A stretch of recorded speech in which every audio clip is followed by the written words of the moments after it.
The US government shutdown is grabbing headlines again. Will this time be different? Let's talk about it all.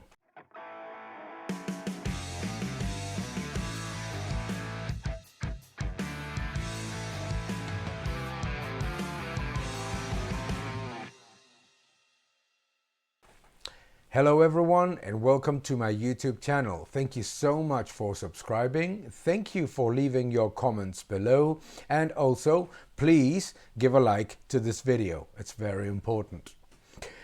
Another risk of a US government shutdown. When we hear the debate about the debt ceiling or about the government shutdown, many people in the European Union and Japan and many other countries see this as an anomaly, maybe as something that is anachronistic. How can the government stop? How can spending stop? How can the government get no funding whatsoever? However, we need to understand that the government shutdown process and the US debt ceiling, with all of the challenges that they have, are essential parts of what is a system that continues to be, on the one hand, on a monetary level, the world reserve currency, and on the other hand, the most safe, or the safest, asset, which is the US debt.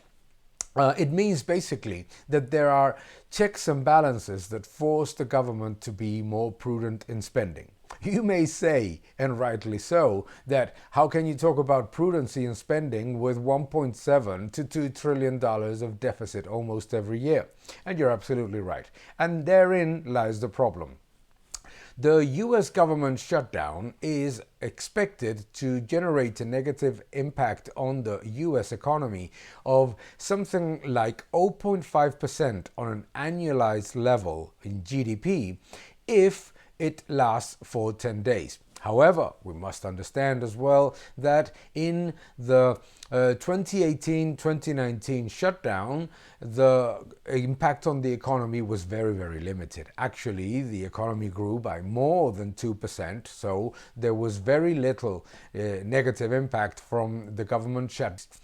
It's important, therefore, to understand that the US government shutdown is obviously a negative in normal times, but is a consequence of fiscal irresponsibility.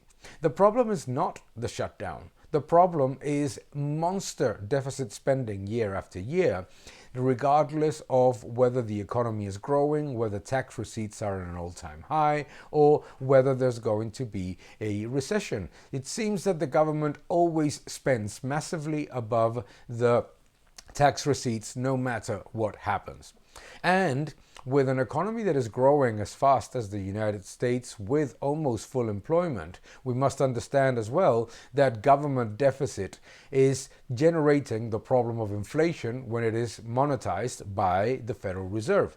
Fiscal policy and monetary policy are two sides of the same coin. The problem in the United States right now is excessive deficit spending. Obviously, deficit spending must be curbed and it must be reduced. No, deficit spending is not creating reserves for the private sector. No, it is not true that deficit spending would mean a decline in global demand for dollars and a collapse of the world economy because of lack of availability of dollars. It is not true that availability of dollars worldwide and liquidity are provided by the US government deficit.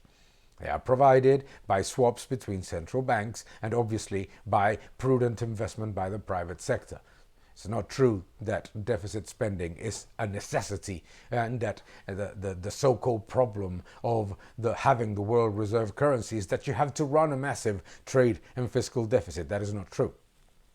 Global liquidity in US dollars is not compromised by the government being fiscally prudent. Furthermore, what we have to understand is that the US government shutdown is not the problem. The problem is the massive level of indebtedness running above 33 trillion right now and monster deficit spending that means less growth, more inflation and more taxes in the future.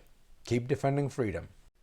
Thank you for watching this video. Please subscribe to my channel, like my videos, leave your comments below and keep defending freedom. Thank you very much.